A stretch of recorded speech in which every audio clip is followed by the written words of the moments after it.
Okay, so per John Fegan's request, I'm going to hopefully try to create a wispy smoke. So I am in batch. Let's start with a clean one. Okay, so let's create a new action. And here I'm going to use a color source like I did yesterday, but this time, come on, it's going to be a circle with a gradient. So I'm going to use this circle for the particles texture. Okay, so this is our circle, but to add a little bit of detail to the particles, the fume look, I'm going to use the noise from Ivar. This is one of my favorite matchboxes. So this creates a swirling pattern for the texture itself. So I'm going to multiply this with the circle and get a smooth edged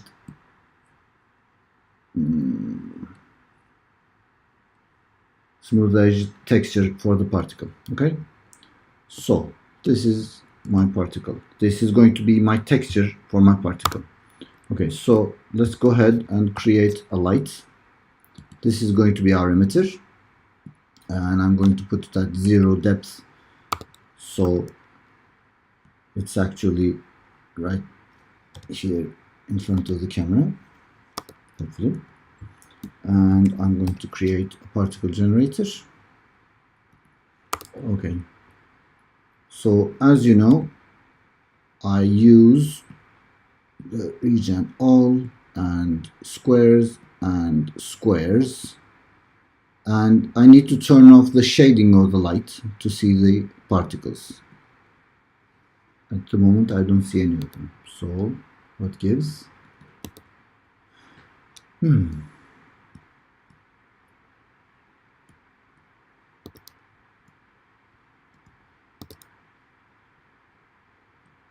Oh, okay, it was the camera to type. Yes. So these are my particles. They have a lifetime of 30, probably. Yeah, their lifetime is 30. Let's make them 40, and their speed is going to be 0 on the initial step.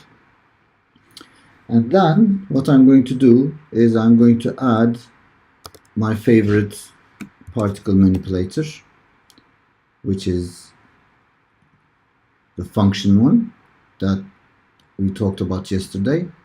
So it's the same one with its parameters linked to minimum speed and power. So here for the power I'm writing 0.1 or 2, let's say 1, and the minimum speed should be something around 0.9. So let's see what we did. Okay, so we're getting some sort of swirly thing. So while I was playing with this action today, I came to realize that if I parent the camera and the particle to the same axis, and during the animation if I started up there in the Y direction and then take it down,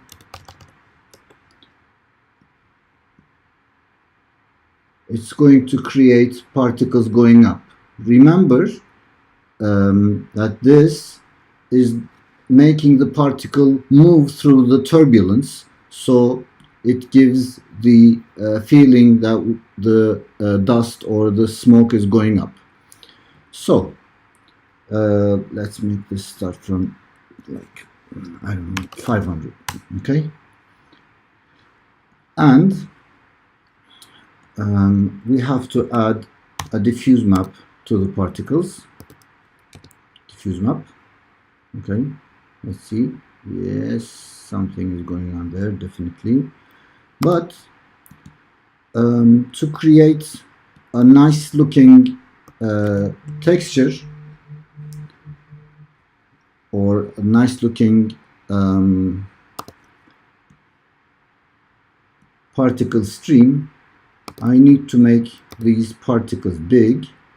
So let's say 60. And I'm going to generate 20 particles per frame, and this time steps is going to distribute these particles within the frame. So, I mean, within 1 second. So we're generating 20 particles per frame, but they are evenly distributed.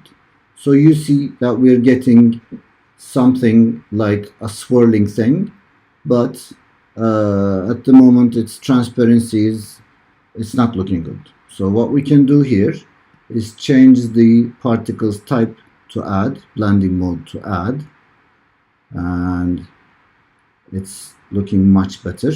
But we need to create particles that are emitted with zero transparency, and then during their lifetime they come up and then they go transparent again. So our transparency function for this is going to be transparency will be equal to sin for sine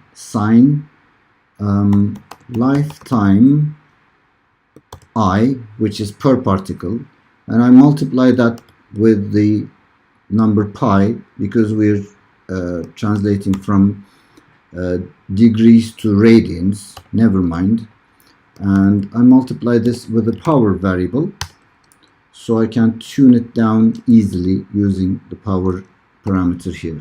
So let's make it 2.2, sorry. So they're born, and it's looking nice, quite alright. So let's take this light source a little bit further down in the frame.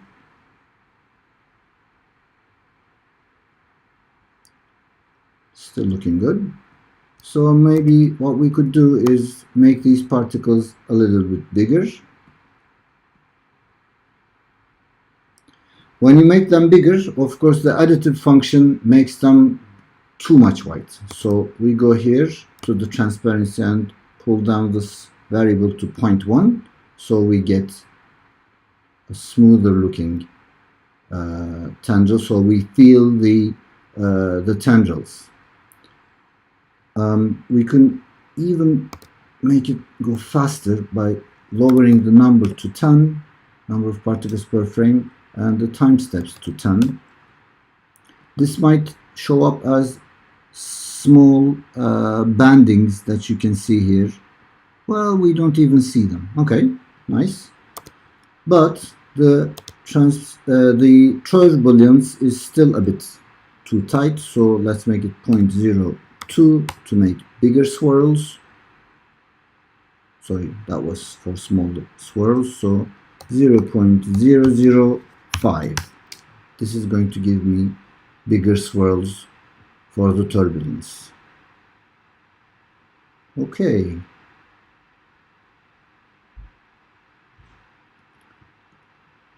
You could play around with this parameter, take it down to 0.8 to make them move slower, or they are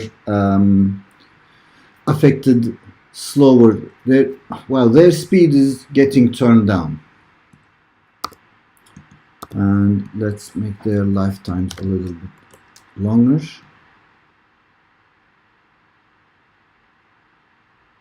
So we're getting something nice, no? Yeah. An additional thing, an additional manipulator we can add here is another function. So I'm just going to say for each frame I'm going to multiply the size with a very small amount. So it should be a variable. I'm linking it to the power parameter here. So here I'm putting in 1.02. So every frame the textures, the particles are getting scaled by 2%. So, ooh, that was too much. Okay, so 1.002. So there you go. It's still a bit too much maybe. So we could turn it down 1.001.